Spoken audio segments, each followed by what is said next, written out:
Patay sa pamamaril ang 46 anyos na lalaki na nagwawali sa harap ng kanilang bahay sa Agoncillo, Batangas. Tutukan yan sa report ni Denise Abante. Dead on the spot ang 46 anyos na lalaking ito mula Barangay Banyaga, Agoncillo, Batangas matapos pagbabarilin ang hindi pa nakikilalang suspect sa harap mismo ng kanyang bahay pasado alas 7 ng umaga kahapon. Sa investigasyon ng pulisya, nagwawalis umano ang biktima ng harap ng kanilang bahay nang dumating ang suspect at siya'y pinagbabaril. Napansin niya na may sasakyang nakapark doon sa harapan nila. Bumaba na yung suspect.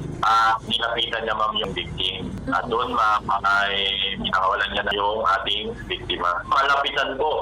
Wala ko naman 1 metro ma'am. Ganun lang po ang layo ma'am ng ating suspect doon sa ating biktima. Ayon sa pulisya, 6 na baso ng bala ng kalibre 45 na baril ang natagpuan sa crime scene. Hinihintay pa ng pulisya ang resulta ng autopsy report. Personal na alitan sa pagitan ng suspect at biktima ang isa sa mga tinitingnang motibo ng pulisya sa krimen. Ang aming assessment ma'am, bunga ng ating investigasyon, ito ay personal na galit. Yun din ma'am ang hindi pa rin namin matukoy dahil po na tinatanong naman po namin yung mga anak at ibang kapamilya, wala naman daw po silang kilala na nakakasagutan or nakakaaway na. Pero ang isa sa mga ay dahil po sa mga pagkakautang.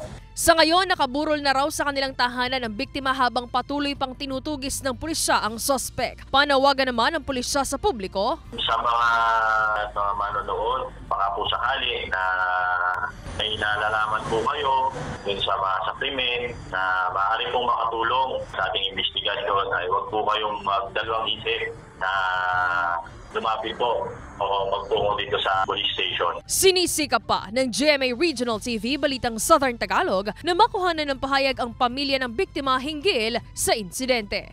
Denise Abante, Balitang Southern Tagalog.